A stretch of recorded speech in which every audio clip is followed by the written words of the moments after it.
decorative stitches on the Jazz 2 that are ideal for adding a little bit of interest or detail to any type of project that you happen to be working on. Let's take a look at those stitches. In the gold category or the stretch stitch category, some great stitches are stitch number 17, stitch number 23, 24, 25, 26, and 27. And we're going to stitch through the samples of 23 through 27. The first thing that we're going to need to do is we're actually going to need to select that stitch using the stitch selector. Let's take a look at stitch number 23. The next thing that you're going to want to do is adjust the width and the stitch length. Now I have a decorative thread in my needle, and this is probably about a 40 weight, and it's a rayon thread.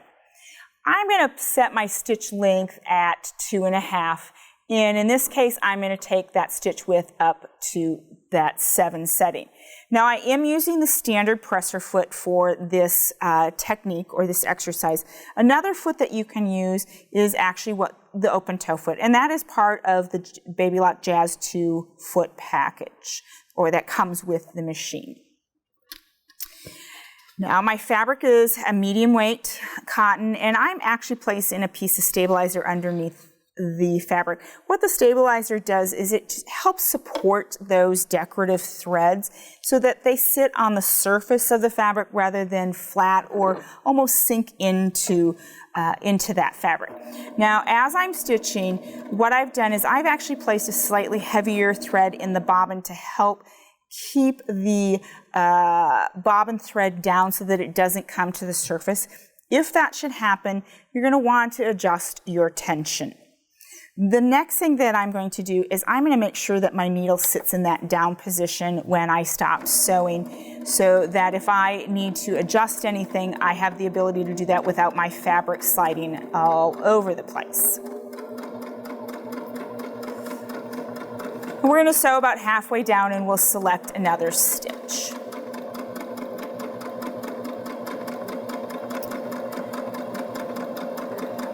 So I'm at the point that I would like to play with stitch number 24. Now because my needle is sitting in that down position, before I actually move to that stitch, I'm going to bring that needle out of the fabric to release it from that fabric. I'm going to select stitch number 24, and this time I'm going to leave it at that setting of 7, but I'm going to take the stitch length a little longer. At home, or something that I always suggest, is creating a stitch library. And what a stitch library is it's taking the decorative stitches or the various decorative stitches on your machine and playing with different widths and lengths. That way, when you actually go to apply it to any type of project, you have a reference point of, for instance, on stitch number 24, I might like 7 and 3, and I know that's going to be perfect in my project. That way, then, I'm not going through all the different widths, all the different lengths, trying to figure out what is the perfect setting for my project every time I'm putting a decorative stitch on a project. So we're coming to the end, and we're going to take the needle out of the fabric, and we'll take a look at these 2 stitches, and then we'll stitch out 25, 26, and 27. So this is stitch number 23. It's very attractive.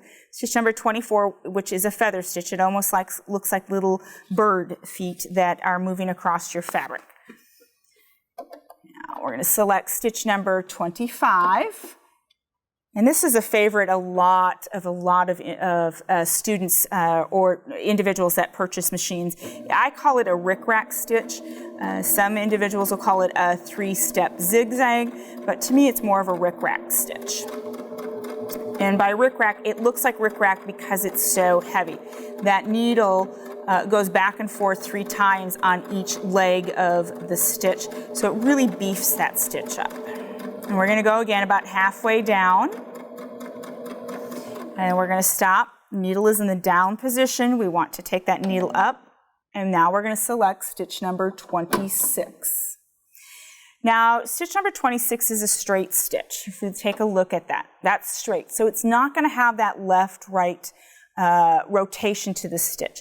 So what I want to do in this case is I actually want to put the needle in the center position, because for me that aligning it is easier with that needle sitting in the center position. I'm going to leave that length at 4 because it's a straight stitch.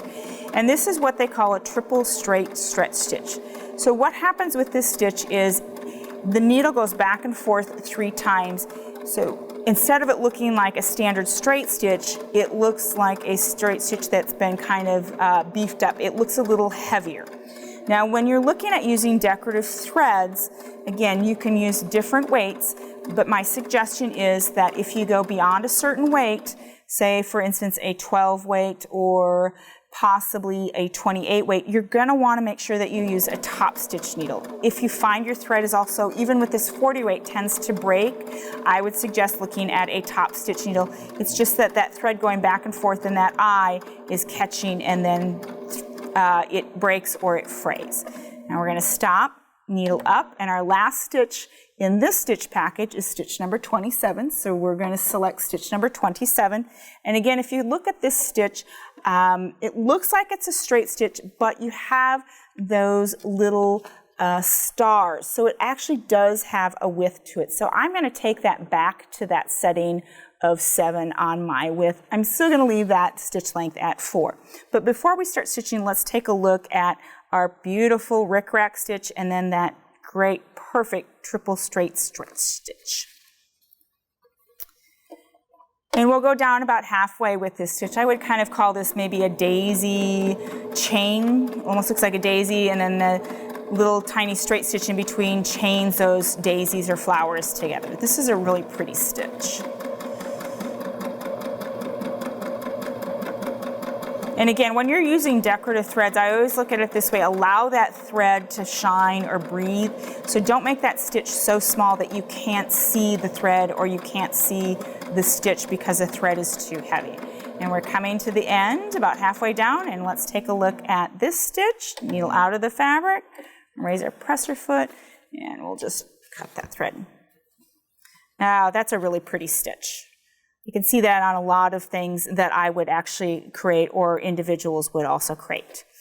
Now there is another stitch package that we're going to look at, and in this case I am actually going to change over to the open toe foot so that I can see these stitches a little clearer as I'm stitching them.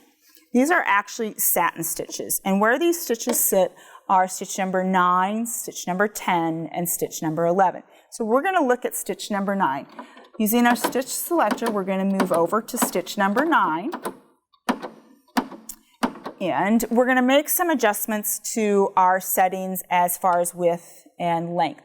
I'm going to leave my setting of my width actually at 7, but I'm going to take my length so that it's shorter. So my length is going to go between that 1 and that 0, which is that buttonhole range. That will give me that satin stitch, which is when you look at these stitches, you can see by those lines, those are satin stitches, meaning the stitches are compact.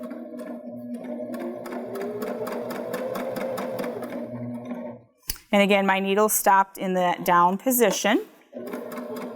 And we'll stitch about a third of the way down with stitch number 9. We'll play with stitch number 10 and stitch number 11 to complete our exercise with decorative stitches on the Jazz 2.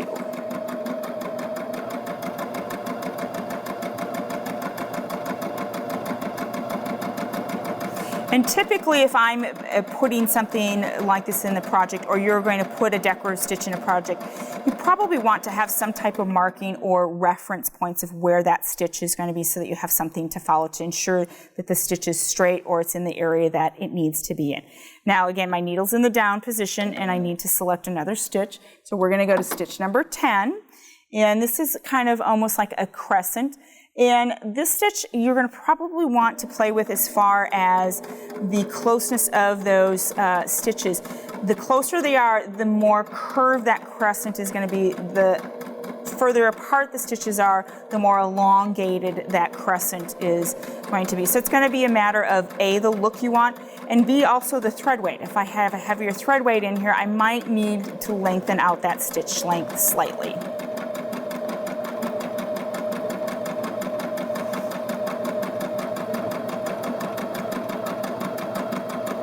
And we're coming to a point where I think we're going to change over to the next stitch. Take the needle out, stitch number 11, and we're going to stitch number 11 down almost to the end, and then we'll take a look at our work.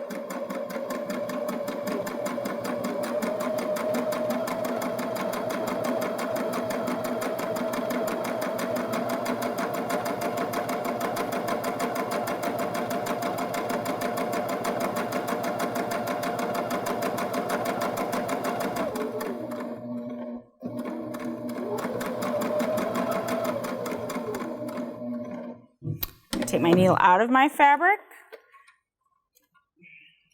trim my threads, and let's take a look at our satin stitches.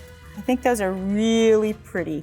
So as you can see, the decorative stitches that are available for you on your Baby Lock Jazz 2 allow you to really expand your creativity and add a whole lot of interest and detail to any project you tackle.